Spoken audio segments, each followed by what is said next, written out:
Good morning दोस्तों। मैं आपका दोस्त अमित तोमर लेके हाजिर हूँ सुबह के सवाल जो बने हैं कल रात तक की सुर्खियों से। आज तारीख है 27 जुलाई 2020। दैनिक समसामयिक की सभी प्रतियोगी परीक्षाओं के लिए, फिर चाहे आप Delhi police, UP police, MP police, SSC, banking, railway, किसी भी एग्ज़ाम की तैयारी कर रहे हो जहाँ current affair with static GK आता है, तो आप सही जगह पे हो। आज के सेशन को शुरू करने से पहले लेते हैं आज की मोटिवेशनल लाइन। और आज की लाइन इस तरह से है, कभी निराश मत होना, कमज़ोर तेरा वक्त है तू नहीं। जी हाँ दोस्तों, हमें कभी भी निराश नहीं होना चाहिए क्योंकि वक्त कमज़ोर होता है, इंसान नहीं। ठीक है, तो हमेशा पॉजिटिव रहिए, यही जीवन में सफल होने का मूल मंत्र है। विचार करिए। बढ़ते हैं आज के सेशन की तरफ और लेते हैं आज का पहला सवाल। दोस्तों आज का पहला सवाल है, दोस्तों ये जो लिखा हुआ आपका 14 जुलाई, ये 14 नहीं, ये मिसप्रिंट हुआ है, इसे आप कर लीजिए 24 जुलाई। 24 जुलाई, 24 जुलाई 2020 को कौन सा आयकर दिवस मनाया गया है?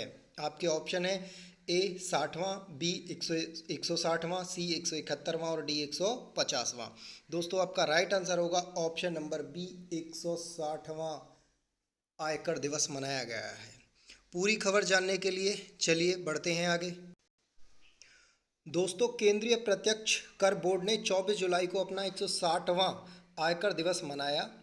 और अगर मैं बात करूं, भारत में पहली बार सर जेम्स विलियम ने आयकर प्रस्तुत किया था 24 जुलाई 1860 को, इसीलिए इस दिन हम आयकर दिवस के रूप में मनाते हैं। आयकर जो विभाग होता है वो वित्त मंत्रालय के अधीन कार्य करता है और इसकी स्थापना राजस्व बोर्ड अधिनियम 1963 के तहत की गई थी। आप चीज़ें को समझ गए होंगे। ठीक है दोस्तों, तो इसमें याद रखने वाली जो बातें हैं, तो जेम्स विलियम, ये आपको ज़रूर याद रखना है। ठीक है, चलिए बढ़ते हैं अगली खबर की ओर। अगली खबर क्या कहती है दोस्तों? अगला सवाल है आपका, किसे इंडियन ओवरसीज बैंक का नया प्रबंधक निदेशक और मुख्य कार्यकारी अधिकारी नियुक्त किया गया है? मतलब किसे इंडियन ओवरसीज बैंक का एमडी और सीईओ नियुक्त किया गया है? आपके ऑप्शन है पार्थ प्रतिम Gupta, option B Nand Kishore Gupta, option C Rajesh Sharma और ऑप्शन डी सुधांशु चतुर्वेदी। दोस्तों इस सवाल का राइट आंसर होगा आपका ऑप्शन ए, पार्थ प्रतिम गुप्ता। ठीक है दोस्तों, पूरी खबर क्या है जानते हैं। दोस्तों पार्थ प्रतिम गुप्ता इंडियन ओवरसीज बैंक के नए एमडी और सीईओ बने हैं। और ये जिस की जगह बने हैं उनका नाम है कर्णम सेंगर। कर्णम सेंगर की जगह इन्होंने ली है। और इससे पहले इनका जो कार्यकाल होगा ये 2022 तक होगा। ये इनके विषय में आपको याद रखने वाली बात है। और इससे पहले क्या थे ये और आपको याद रखना है, तो इससे पहले भारतीय स्टेट बैंक के उप प्रबंधक के पद पर कार्यरत थे।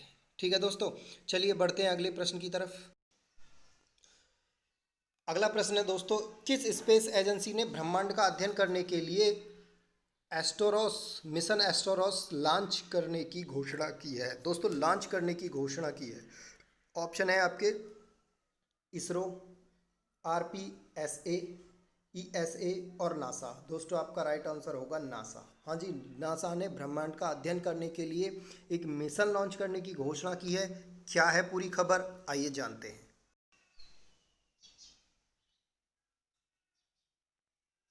दोस्तों हाल ही में इसरो ने एक मिशन लॉन्च करने की घोषणा की है। ये मिशन जो नासा ने एक मिशन लॉन्च करने की घोषणा की है।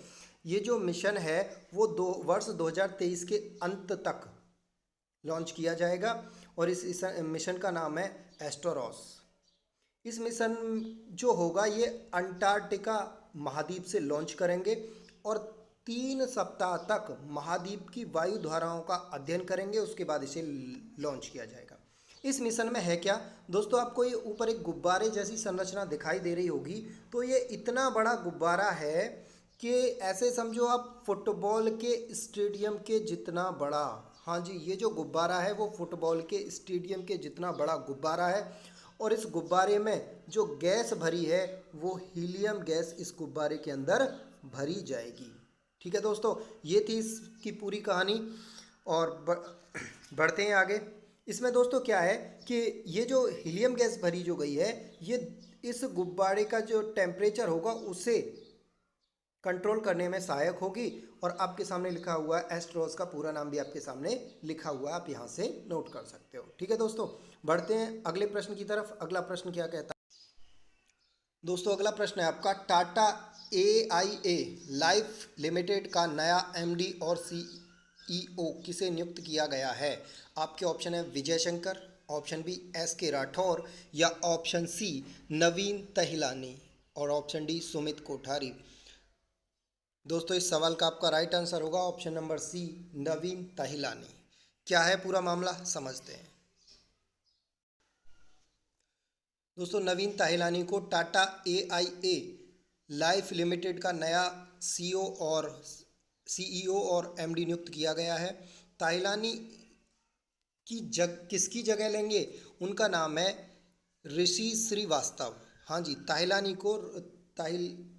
ताहिलानी को ऋषि श्रीवास्तव की जगह अपॉइंट किया जाएगा। ठीक है दोस्तों, इनका जो कार्य का ये जो इससे पहले थे वो वर्ष 2019 तक हांगकांग के AIA समूह के CEO रह चुके हैं, और इनका जो कार्यकाल है वो 2022 तक रहने वाला है। ठीक है दोस्तों, चलिए बढ़ते हैं आज की अगली खबर की ओर। अगला प्रश्न है दोस्तों आपका, किस देश ने MGTG-20 gas turbine 3D printed aircraft engine का सफल परीक्षण किया है? रूस, अमेरिका, जापान या फ्रांस? तो दोस्तों इस सवाल का जो राइट ऑप्शन होगा वो होगा रूस। हाँ जी, रूस ने अभी एक एयरक्राफ्ट इंजन का सफल परीक्षण किया है। क्या है पूरा मामला, आइए समझते हैं। दोस्तों जैसा कि आप देख रहे हो, रूस देश ने MGTD-20 gas turbine 3D printed aircraft का सफल परीक्षण किया है। और रूस ने जो परीक्षण किया है वो तरारस्तान के कजाबंस विमान परीक्षण केंद्र से किया है। यानी रूस में एक जगह है ततारस्तान, और वहाँ का एक छोटा सा पॉइंट है जिसका नाम है कजान बख्श विमान परीक्षण केंद्र, वहाँ से इन्होंने सफल परीक्षण किया है। इस इंजन का उत्पादन जो रूस है वो 2021-22 तक प्रारंभ कर देगा। और इसका फ़ायदा क्या होगा? इसका फ़ायदा ये हो गया कि नई तकनीकी से जो मुख्य इंजन के एलिमेंट्स उत्पादित होते हैं उनका जो समय है वो 20 गुना कम हो जाएगा। यानी जिस काम को करने में 20 महीने लग रहे थे, अब वो 1 से 2 महीने में काम पूरा हो जाएगा। आप चीज़ों को अच्छे से समझ पाए होंगे। चलिए बढ़ते हैं आज के अगले प्रश्न। दोस्तों आज का अगला प्रश्न है, किसने MSME के साथ मिलकर रीस्टार्ट इंडिया पोर्टल लॉन्च किया है?